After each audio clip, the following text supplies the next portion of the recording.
السلام على سيد الرسل وخاتم النبيين وعلى آله وأصحابه وأتباعه أجمعين أما بعد. اس وقت مجھے یہ عنوان دیا گیا ہے کہ موجودہ حالات اور علماء کی ذمہ داری. یہ عنوان یہ پولیسی عنوانوں کا خلاصہ ہے. باتیں کروں گا. پہلی بات یہ ہے کہ موجودہ حالات کیا ہے. دوسرا گفتگو کا دائرہ یہ ہے کہ علماء کی اصل ذمہ داریاں کیا ہے. تیسرا یہ ہے کہ اس وقت ہم کیا کر رہے ہیں. پھر سمجھ آئے گی کہ کیا ہونا چاہیے، کیا کر سکتے ہیں. حالات جن میں کئی دائرے ہیں. نسل انسانی کیا صورتحال ہے، امت مسلمہ کی کیا صورتحال ہے، ہم پاکستانیوں کی کیا صورتحال ہے. یہ بڑے دائرے ہیں. اور پھر حالات کا دائرہ ہے کہ سیاسی طور پر صورتحال کیا ہے، اعتقاد اور دین اور مذہبی حوالے سے صورتحال کیا ہے، معاشرتی اخلاقی تہذیبی صورتحال کیا ہے، اور معاشی صورتحال کیا ہے. یہ الگ الگ ہے. میرے خیال میں چھوٹی چھوٹی بات نسل انسانی کی سوائی صورتحال کے بارے میں صرف دو حوالے دوں گا. اس وقت کی جو عمومی صورتحال، ایک یہ کہ بہرحال نسل انسانی پریشان ہے. حیثیت نسل انسانی طبقات کو خوشی ہے. نسل انسانی بحیثیت نسل انسانی پریشانی کا شکار، مسائل کا شکار ہے. اور موجودہ سسٹم پر، موجودہ صورتحال پر مطمئن نہیں ہے. حل تلاش کر رہے ہیں.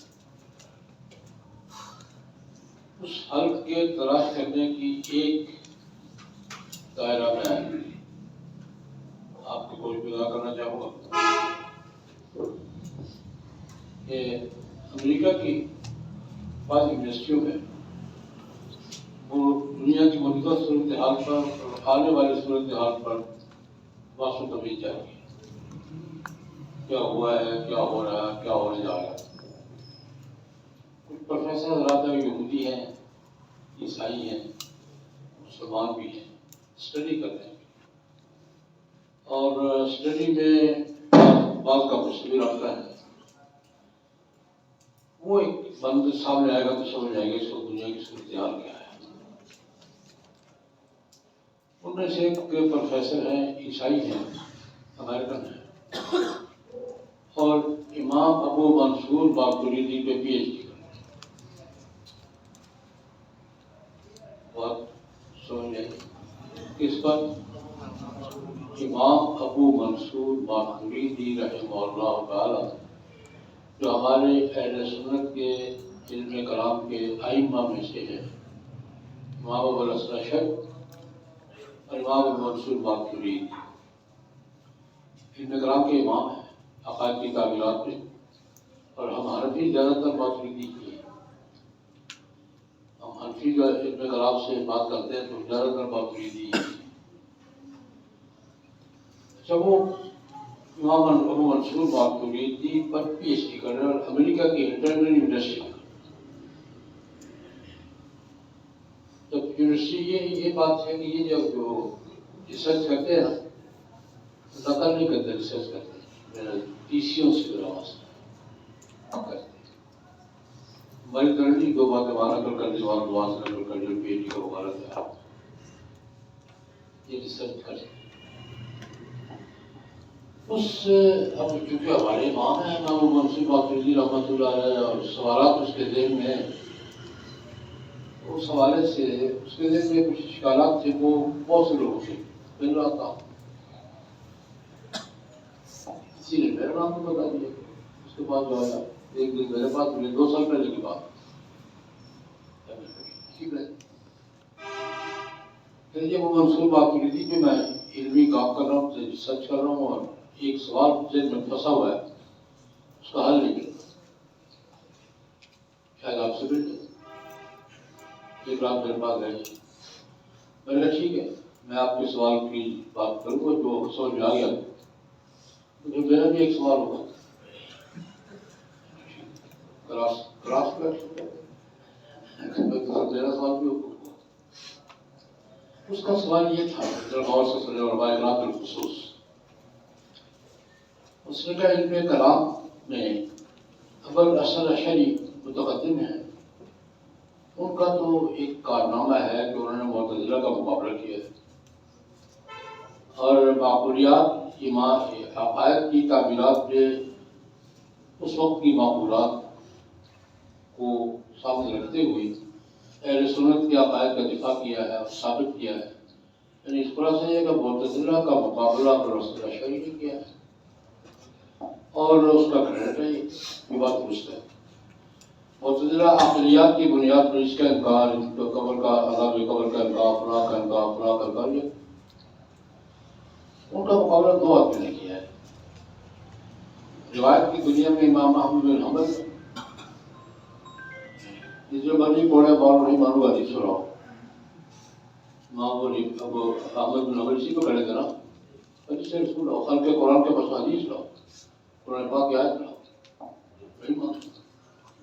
روایت کی دنیا میں معتزلہ کا مقابلہ کس سے کیا ہے؟ ابو الحسن اشعری. اور روایت کی دنیا میں کیا ہے امام احمد بن حنبل نے اور روایت کی دنیا میں کیا ہے ابو الحسن اشعری نے. ٹھیک ہے. ابو منصور بات میں آئے ہیں کام بہت کیا لیکن اس کا اس لیول کا کنٹریبیوشن کیا ہے کہ تم نے انفیور اس کو اپنا امام بھی بنا لیا. وہاں پہ شرکت ہے اس کی لیکن اس کا سوال سمجھ ہے اس کا کنٹریبیوشن کیا ہے کہ جس کی بنیاد پر تم حنفی سارے دنیا کے ابو منصور کا اپنا امام کہتے ہو. یہ بات اس کی درست ہے. ہم ابو الحسن اشعری رحمۃ اللہ کو دائری مانتے ہیں لیکن ہم کہلاتے کیا ہے معقول. یہ بات درست ہے. معتزلہ کا مقابلہ روایت کی دنیا میں احمد بن حنبل نے کیا اور روایت کی دنیا میں کس سے کیا ہے ابو الحسن اشعری اور مقابلہ نے کیا شکست. ابو منصور ماتریدی کا کنٹریبیوشن کیا ہے. سوال دن میں آ رہا ہے. بات یہ ہے جب آدمی مقابلے پر ہوگا نا مناظرے پر مقابلے کی اور ہوتی ہے اس میں مقابلے مناظرے کے دوران میں بہت سی باتیں اوور کرنی پڑتی جو مناظرے کے مزاج کے لوگ سمجھتے ہیں. بہت سی باتیں کرنی پڑتی بہت سی باتیں اوور کرنی پڑتی ہیں. کچھ پرانا مقصد ہوتا ہے. اسی مثال ایک مثال مستشرقین کا ہم پر جناب نبی کریم صلی اللہ علیہ وسلم پر ایک اعتراض چلا آ رہا ہے کہ جب قرآن پاک کا حکم ہے مسنا وثلاث ورباع 2 3 یا 4 سے زیادہ شادیاں بیک وقت نہیں تو رسول اللہ صلی اللہ علیہ وسلم نے 4 سے زیادہ سب کی چھڑوا دی.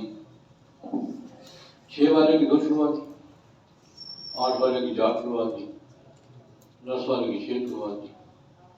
بھائی اپنی 9 کی بیک وقت ایک بھی چھوڑی.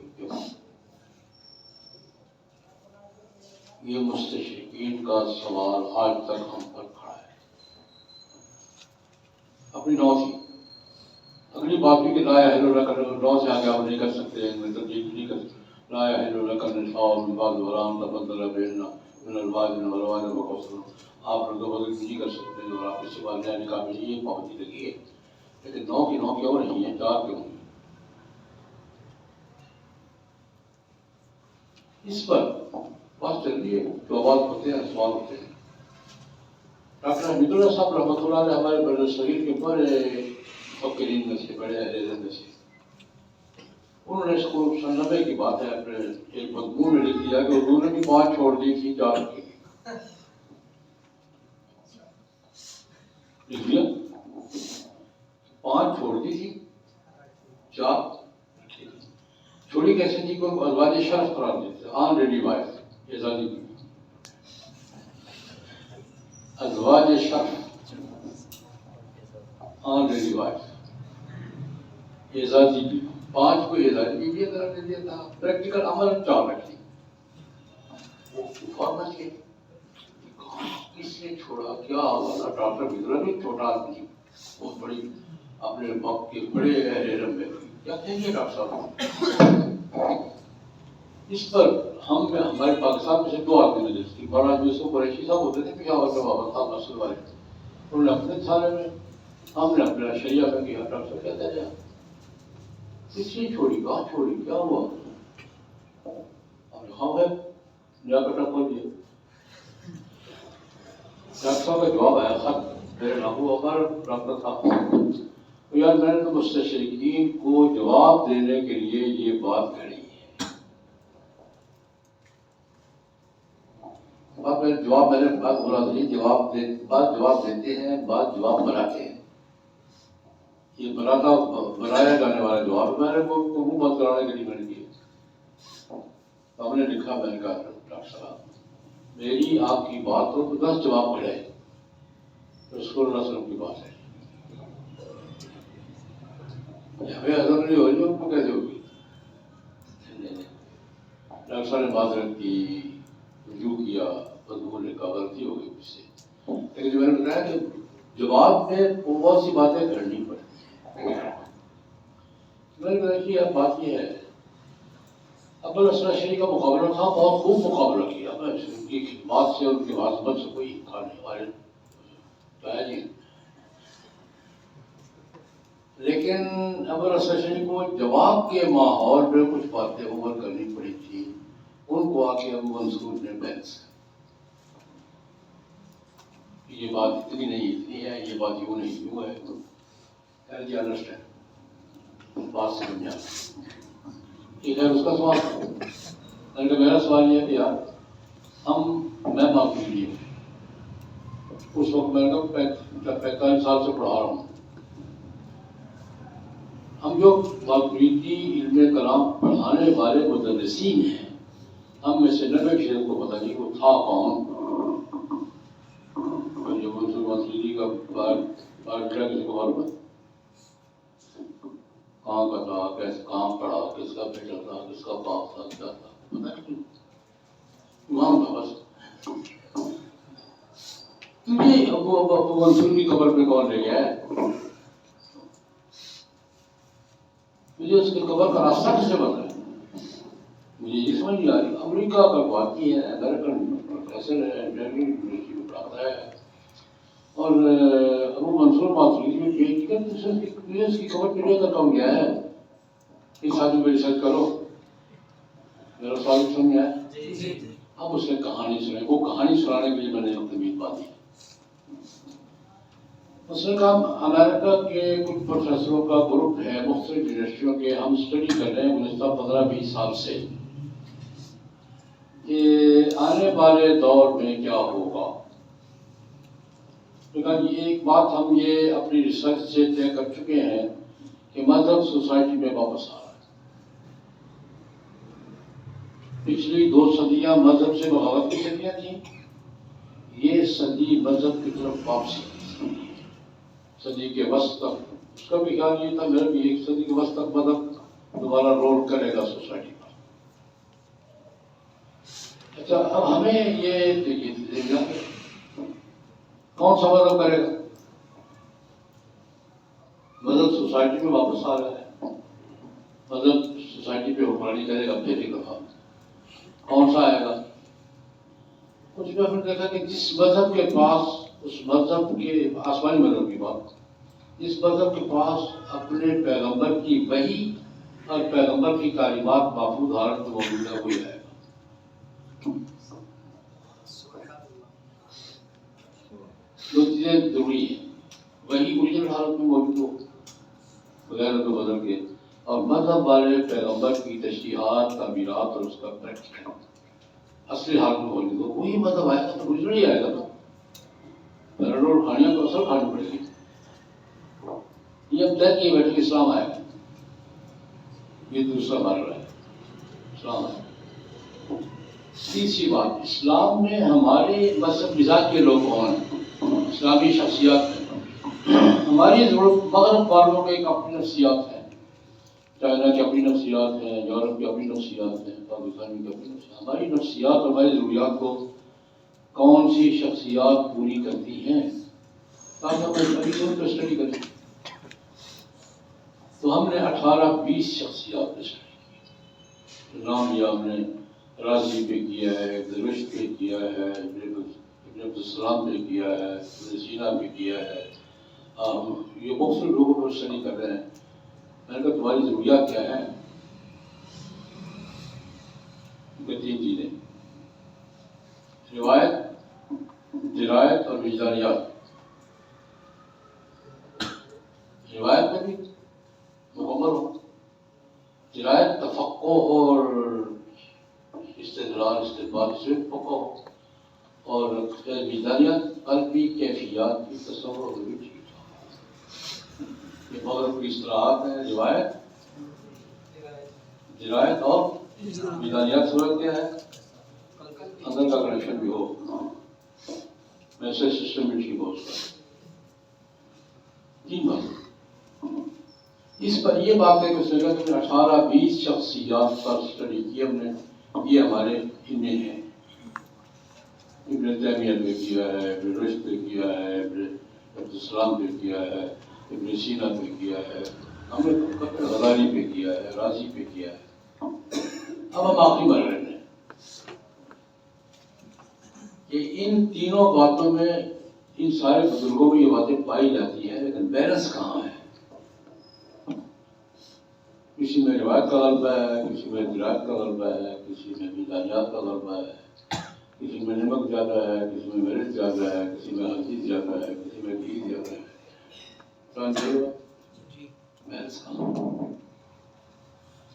اس پر ہم نے 2 شخصیات فوکس کی ہیں۔ ایک پر میں پی ایچ ڈی کر رہا ہوں، ایک پر میرا ایک اور دوست ہے وہ پی ایچ ڈی کر رہا ہے، میں کر رہا ہوں اور منصور ماتریدی پر، اور وہ کر رہا ہے شاوری کا۔ ایک منظر میں نے آپ کو آج کی علمی دنیا کا بتایا کہ یہ ہم جاری ہے، اس میں ہمارا حصہ ہے یا نہیں ہے، کیا کر رہے ہیں۔ اب اسی کے بعد سال کا گزر جائے گا، میں 2-3 باتیں آپ کو آپ کے ذہن میں ڈالنا چاہتا ہوں۔ علمی دنیا میں یہ حال ہے۔ میں ایک حوالہ اور دیکھیں، اس وقت اس میں کوئی شک نہیں، کوئی شبے کی بات نہیں ہے کہ دنیا بالخصوص علم، فکر اور دانش کے دنیا اسلام کو اسٹڈی کرنا چاہتی ہے۔ ہم نے چند لوگوں کو سامنے رکھ کر ساری دنیا کو اپنے سامنے کھڑا کر رکھا ہے، بہت طبقات ہے۔ اس پر ایک حوالہ ہوگا۔ اب شاہ کہہ رہتا ہے پہلے چلاتا تھا چارلس، دنیا کے گنتی کے 5-7 بڑے دانشوروں میں سے ہے، بڑے اس کے لیکچر دیتا ہے۔ ایک لیکچر میں نے چھاپا تھا سن 92-93 میں، اس نے لیکچر دیا آکسفورڈ میں، اس وقت شہزادہ چارلس تھا۔ اس نے آکسفورڈ میں لیکچر دیا کہ دیکھو موجودہ سسٹم بیساکھیوں کے سارے چل رہا ہے، یہ زیادہ دیر نہیں چلے گا، متبادل کی اسٹڈی کرو، آلٹرنیٹو تلاش کرو، اور میرا مشورہ یہ ہے کہ اسلام کو اسٹڈی کرو۔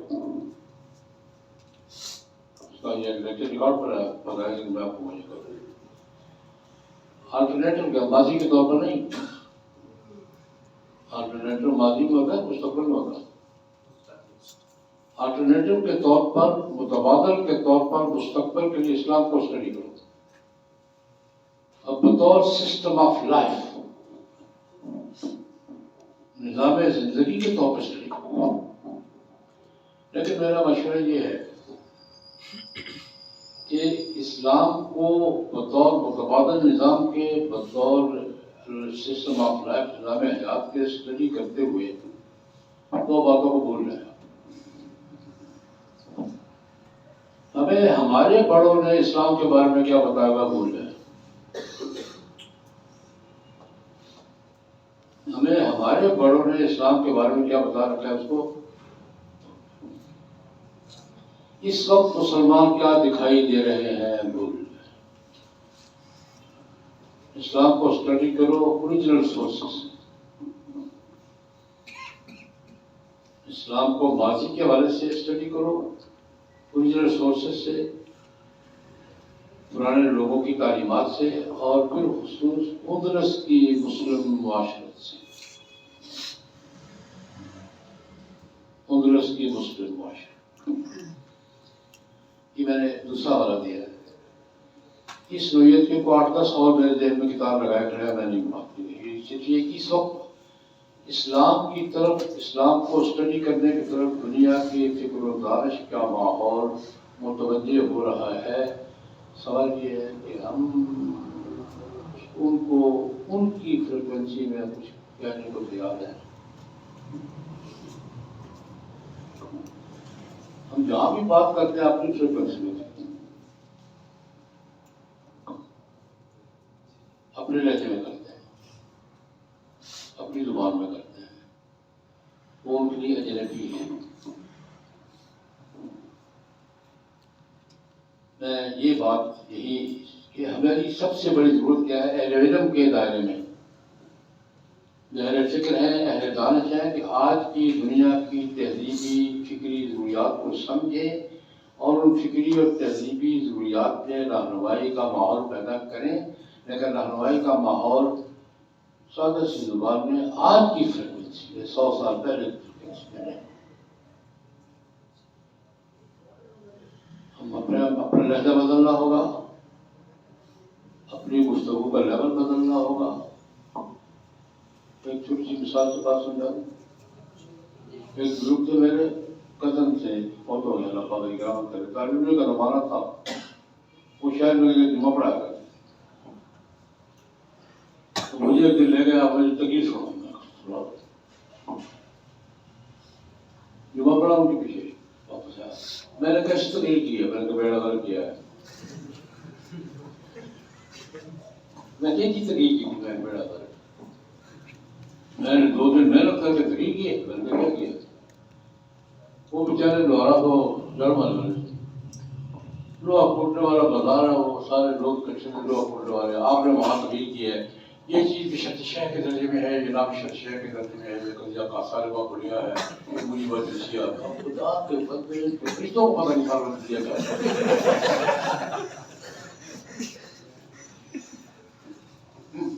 فرشتوں کو اگر پتہ ہوگا پھر محاورہ کرتا ہے. ان کے فرشتوں کو پتہ نہیں مجھے بڑھیا کیا ہوتا ہے، نام شرط شہ کیا ہوتا ہے، شرط شہ کیا ہوتا ہے. تم میں بات کرو، تم نے مولا حسن کا سبق پڑھا تھا پرسوں واجب میں سنا دیا.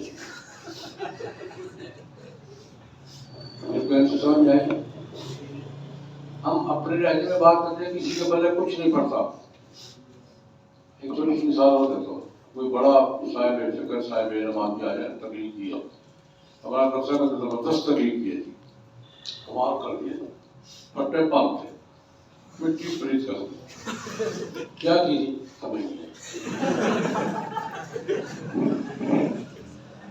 میں نے پہلی بات سیکھی علماء کرام سے، خدا کے لیے وقت کی ضروریات کو سمجھیں، لہجے کو سمجھیں، آج کی فکری تقاضوں کو سمجھیں، اپنی زبان ذرا.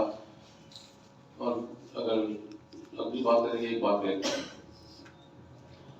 ہماری زبان آج ابھی تک فتوے کی زبان ہے، مناظرے کی زبان ہے. آج کا دور فتوے اور مناظرے کی زبان کا دور نہیں.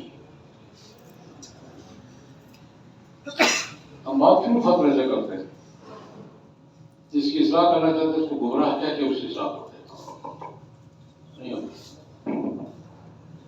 کسی کو گمراہ کہہ کے اس کی اصلاح کرنے تو ہو جائے گی.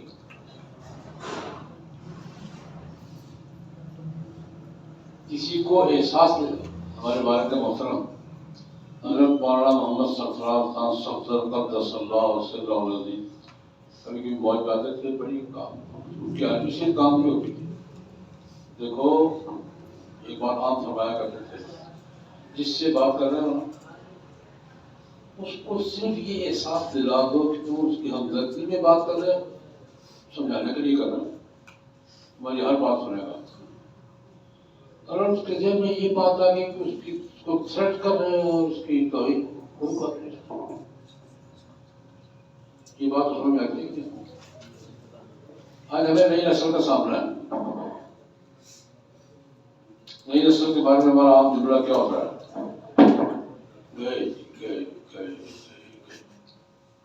یہ ہوتا ہے. آج کی نئی نسل گورا ہو گئی، دین چھوڑتے جا رہے ہیں. ہمارا آج کا علمی دنیا کا سب سے بڑا مسئلہ یہی ہے. الحاد کا کیا علاج ہے؟ فرما خدا کے بندے، سب مسئلہ کیا ہے؟ اسی مسئلے کو لے لیں. یہ بات درست ہے، نئی نسل کے ذہنوں میں شکوک و شبہات بڑھ رہے ہیں. نہیں بڑھ رہے دین کے بارے میں، تہذیب کے بارے میں، اسلامی عقائد کے بارے میں، خدا کے بارے میں پیدا ہو رہے نہیں ہو رہے. یہ بات درست ہے. سوال یہ ہے اس میں نئی نسل کا قصور کیا ہے؟ ایک بچہ یا بچی کالج تک پہنچے ہیں، ہم نے، ماں باپ نے، سوسائٹی نے، ماحول نے ان کے دل کے اور خالی دل کو، برتن کو خالی رکھا ہے، کچھ ہی ڈالا. خالی برتن لے کر وہ کالج میں چلے گئے. اس کو کالج کا ماحول مل گیا ہے اور یہ وہ بات پوچھے کہ آپ کے پاس آئے گا یا اس کے پاس جائے گا؟ آج کے نوجوان کے ذہن میں ایک بات معلوم نہیں ہے اس کو. وہ بات معلوم کرنے کے لیے اس کو جیب سے نکالے گا یا آپ کے پاس آ کر پوچھے گا؟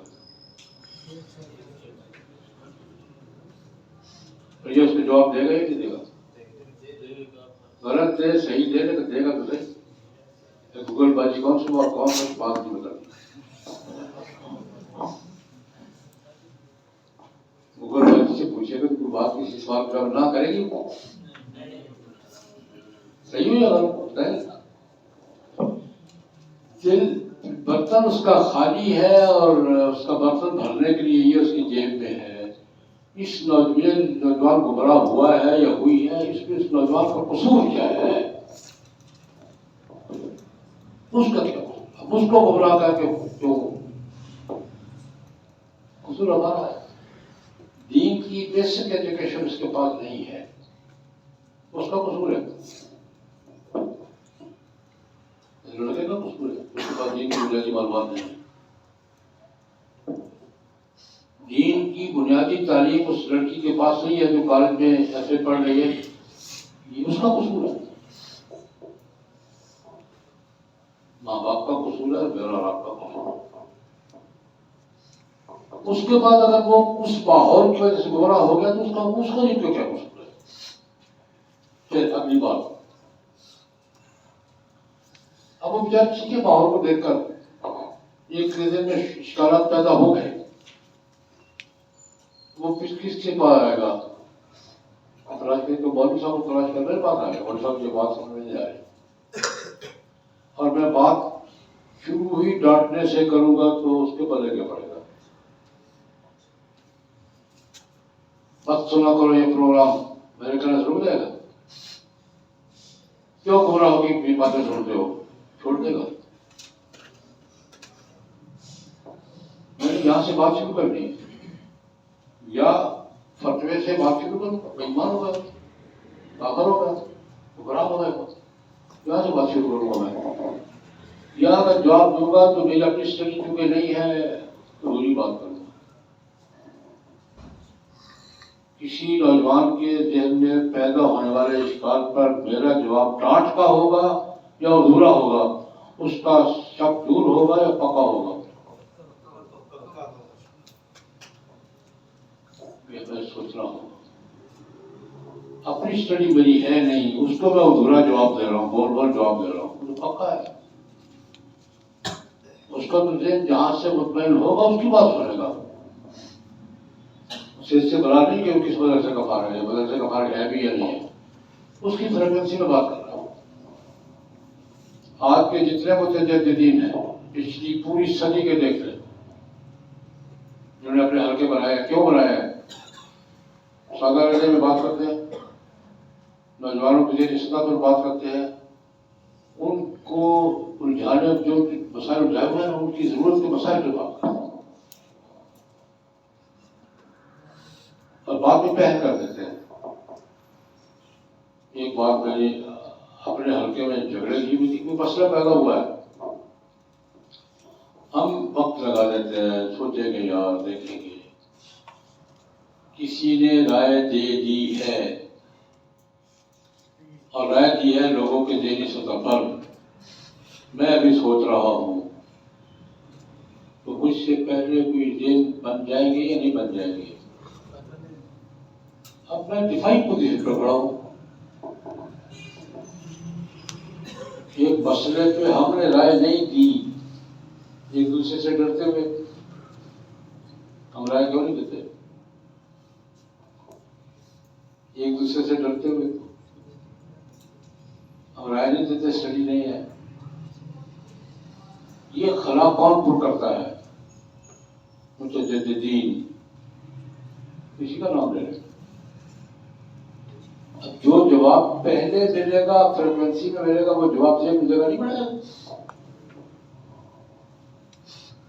ہم اس کے بعد آتے ہیں، پوری گیم ایک بن چکی ہوتی ہے، پھر کھڑے ہوتے ہیں، ہم دفاعی پوزیشن پہ ہوتے ہیں، اس نے یہ غلط کہا، اس نے یہ غلط کہا، میں نے صحیح کہا ہو تو اس کی غلط نہ چلے نا۔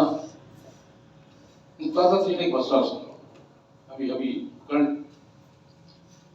ایک سیاسی مسئلہ، چلو اسلام آباد کے ایک عدالت عدت کے مسئلے میں بات کرتی بڑا تھا،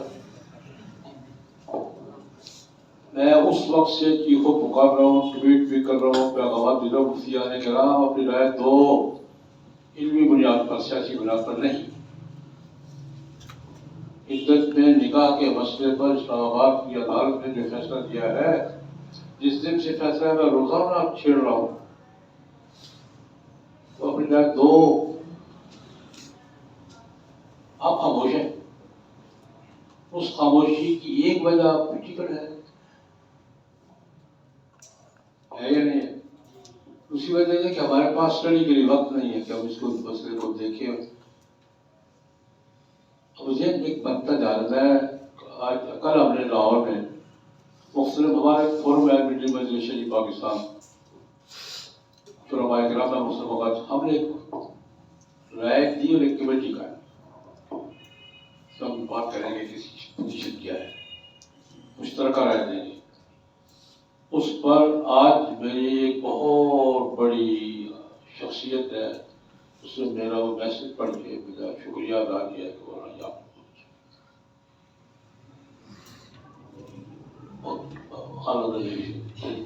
موجود ہے پیسے جزاک آپ نے دیا ہے، اس پہ کوئی بات نہیں کر رہا۔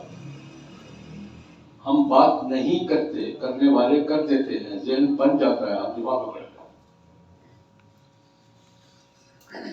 ہیں، بات سمجھ آ رہی؟ اور بات کرتے ہیں تو پھر میں اپنی بات کرتا ہوں، بڑی بات کرتے ہیں، اجتماعی بات کرنے کا ہمارا ماحول نہیں ہے، ہم چار آدمی مل کے بیٹھ کے بات کر رہے ہیں۔ اور آج جب تک آپ اجتماعی رہنمائی کی بات نہیں کریں گے، آپ نئی نسل کو نہیں بچا سکتے ان گمراہیوں سے، ان فتنوں سے۔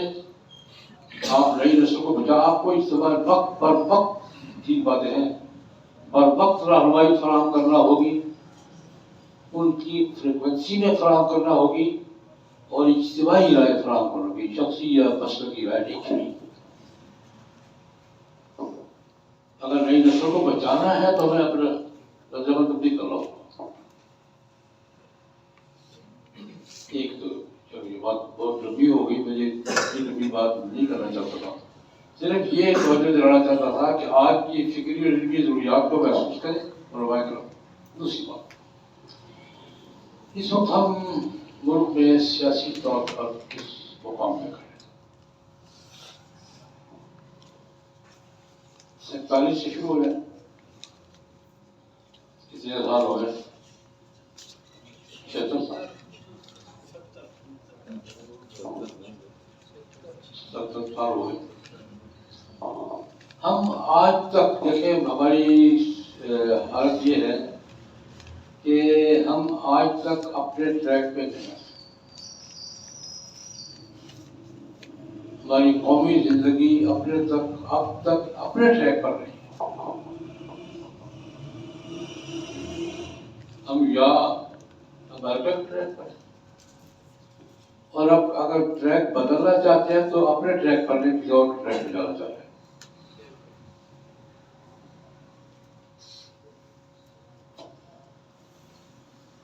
اب ہم ٹریک بدلنے کے موڈ میں ہیں لیکن اپنے ٹریک پر نہیں.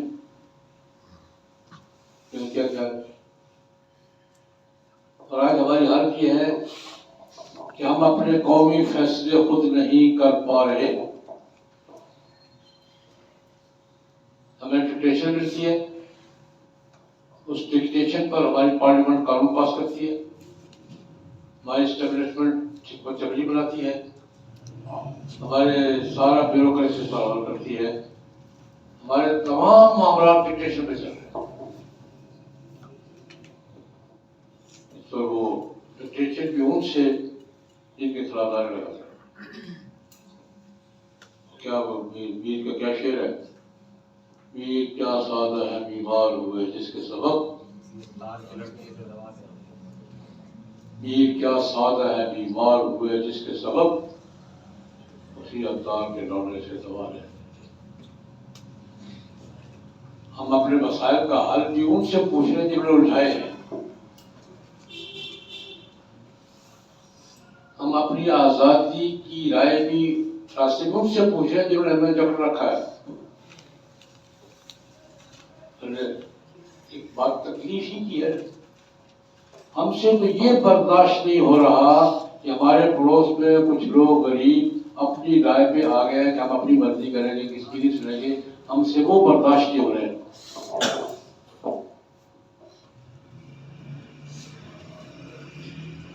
کچھ غریب لڑ پھڑ کے اپنی رائے کی آزادی انہوں نے بحال کیا کہ ہم فیصلے خود کریں گے. یار میں ٹکٹ نہیں کروں. جھگڑا کتنے جھگڑا ہے؟ ان غریبوں نے لڑائی لڑی ہے، روس سے لڑی ہے، امریکہ سے لڑی ہے. کوئی اتنا ہی کہے یار ہمیں اپنے فیصلے خود کر لینا چاہیے، مہربانی کرو ٹکٹ نہیں کراؤ. یہ بات ڈکٹیٹ کرانے والوں کو بھی ہضم نہیں ہو رہی اور ہم جو ساتھ کر رہے ہیں ہمیں بھی ہضم نہیں ہو رہی. کہ ہمارے ساتھ والے اپنی رائے میں آزاد کیوں ہیں؟ ہمارے پڑوسی اپنے فیصلوں میں آزاد کیوں ہیں؟ ہماری طرح جھگڑے ہوئے کیوں نہیں ہیں؟ میری بات سمجھا. آج میرے سب سے بڑا مسئلہ قومی سطح پر خود مختاری ہے. تمام مسائل اس کی کوکھ سے جنم لیتے. جب تک ہم اپنے ذہن میں خود مختاری کا جذبہ ماحول نہیں پیدا کریں گے، مجھے یوں لگتا ہے تو ہم ہوں گے نہیں ہوگی ایک آزادی کی جگہ کو اور لڑنی پڑے گی. ایسٹ انڈیا کمپنی کے خلاف لڑائی لڑی تھی، آزادی کی جنگ. IMF کے خلاف بھی آپ بات، کوئی فرق نہیں ہے ایسٹ انڈیا کمپنی میں اور IMF، کوئی فرق نہیں. میں نے کئی دفعہ عرض کیا ہے، مدارس میں بھی عرض کیا ہے. 1822 میں معاہدہ ہوا تھا ایسٹ انڈیا کمپنی کا اور شاہ عالم ثانی کا، مغل بادشاہ کا. اس کے نتیجے میں ایسٹ انڈیا کمپنی نے دہلی کے سارے معاشی معاملات سنبھال لیے تھے 1822 میں. وہ معاہدہ جو شاہ عالم ثانی کا اور ایسٹ انڈیا کمپنی کا ہوا تھا، جس کے نتیجے میں دہلی کا کنٹرول سنبھالا تھا ایسٹ انڈیا کمپنی نے، وہ معاہدہ اور آج ہم نے جو IMF سے ہمارے معاہدات ہیں، ان معاہدات کو پڑھ کر کوئی صاحب علم آدمی مجھے فرق بتا دے جو فرق ہے.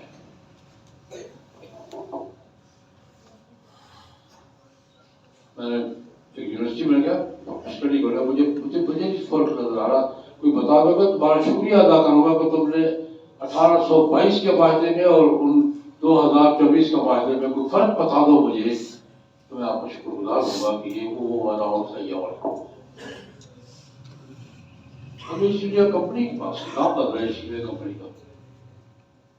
اس لیے میں نے اسی بات جیسے کی ہے فرمایا کرام ہمارے بزرگوں نے ہمیشہ آزادی رائے کی بات کی ہے, آزادی کی بات کی ہے, اور مختلف ہم لے سکیں نہ لے سکیں بات تو کریں,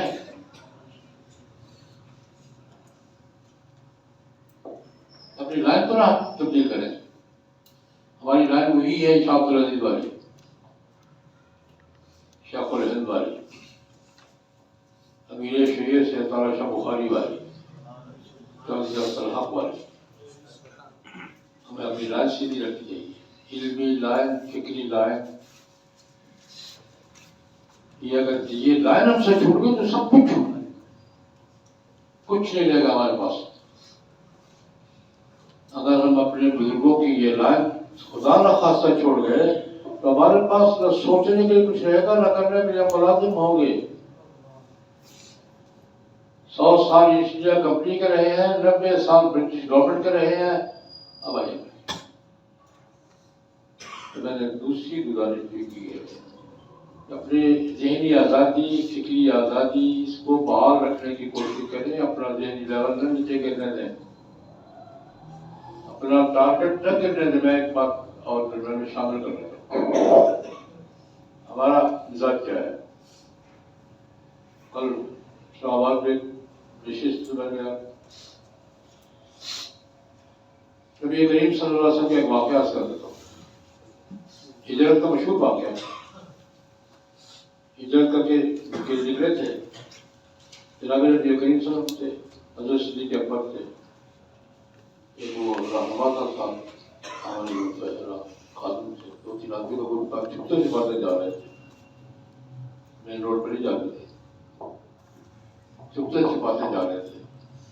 راستے میں ایک سردار نے دیکھ لیا تھا. کس نے دیکھا تھا؟ سراقہ نے. پکڑنا چاہا تھا, نہیں پکڑ سکا تھا. اس وقت سراقہ کو حضور نے ایک جملہ کہا. کیا کہا تھا سراقہ؟ ماحول یہ ہے تو خود چھپتے چھپاتے جا رہے ہیں, اور اسی سراقہ سے کہہ رہے, سراقہ تم ہمارے بارے میں کسی کو خبر نہیں ہونے دینا کدھر سے جا رہے ہیں, ہمارا راستہ نہیں بنانا کسی کو. اسی سراقہ سے کہہ رہے ہیں میں تیرے ہاتھوں میں کس طرح کے کمبل دے رہا ہوں.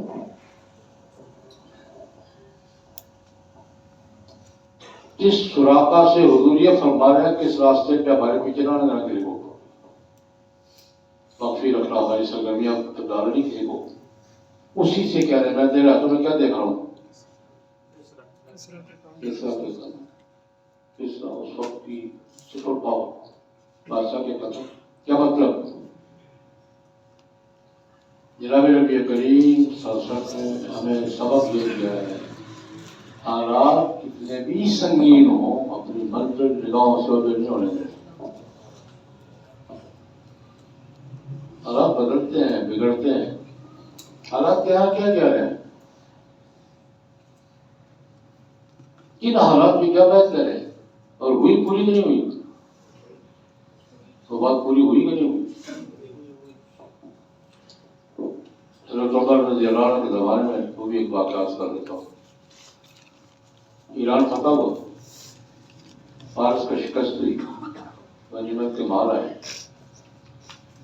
حضرت عمر رضی اللہ تعالیٰ خوش بھی ہو رہے ہیں, مبارکبادیں وصول کر رہے ہیں, جو بھی جشن کا ماحول ہوتا ہے وہ اس زمانے میں ہو سکتا تھا, اور غنیمتیں کے وصول کر رہے ہیں. اور تلاشیاں لگے کہ عبد الرحمان بن عوف کہتے ہیں کہ میں صبح سے دیکھ رہا ہوں حضرت عمر امیر المومنین کبھی یہ چلا کھولتے ہیں, کبھی بوری کھولتے ہیں, کبھی عثمان کھولتے ہیں, کچھ تلاش کر رہے ہیں جیسے کسی چیز کی تلاش ہے ملنے لگی.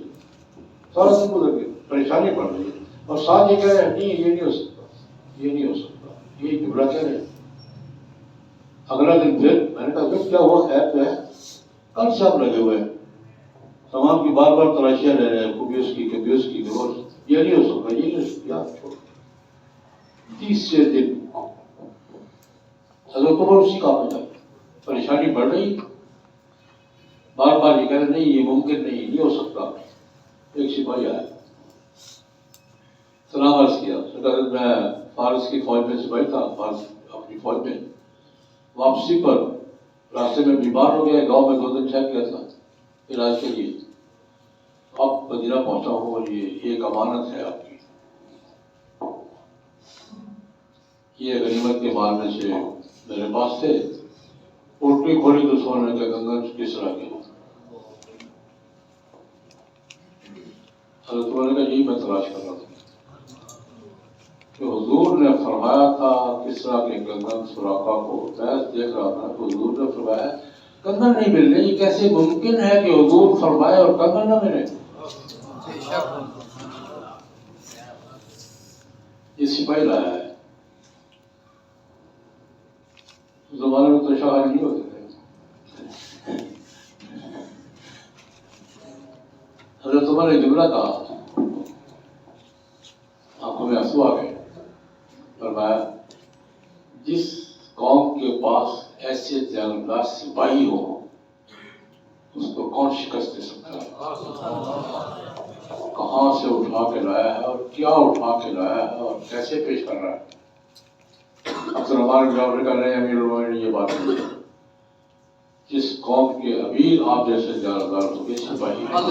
نعرے تکبیر، شان عمر فاروق، شان صحابہ کرام، نعرے تکبیر، عظمت صحابہ کرام. بات کیا کی ہے حضور کی ایک عمل اور ذکر کرتا ہوں. بخاری جی کی روایت، دونوں بخاری کی روایت میں ہے. غزوہ خندق کا ماحول دن میں ہے. غزوہ خندق کا ماحول دن میں ہے. قرآن پاک میں کیا نقشہ کہتا ہے یا ایھا الذین آمنوا اذکروا نعمت اللہ علیکم اذ جاءکم من فوقکم ومن اسفل منکم اذ جاءتکم جنود. تم پر لشکر چڑھ دوڑے تھے چاروں طرف سے. اذ جاءکم من فوقکم ومن اسفل منکم، اوپر سے بھی نیچے ہر طرف سے لشکر ہی لشکر تھے. اور تمہاری کیفیت کیا تھی؟ زاغت الابصار، تمہاری آنکھیں چمکنا بھول گئی تھی خوف کی شدت سے. آنکھیں ٹیڑھی ہو گئی تھی. آنکھیں چمکنا خوف کی شدت میں ہوتا ہے. پنجابی میں کہتے ہیں آنکھیں تارے لگ گئے. جب یہ زاغت الابصار بلغت القلوب الحناجر، ماحول میں خوف کی شدت سے تمہارے دل سینے سے اچھل کر گلے میں پھنس گئے تھے.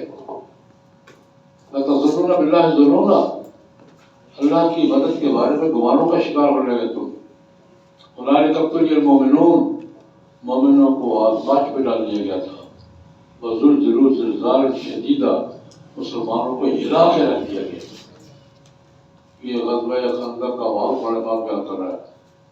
اس سے ایک واقعہ، سب نے پیٹ میں پتھر باندھ رکھے. حضور نے 2 باتیں میں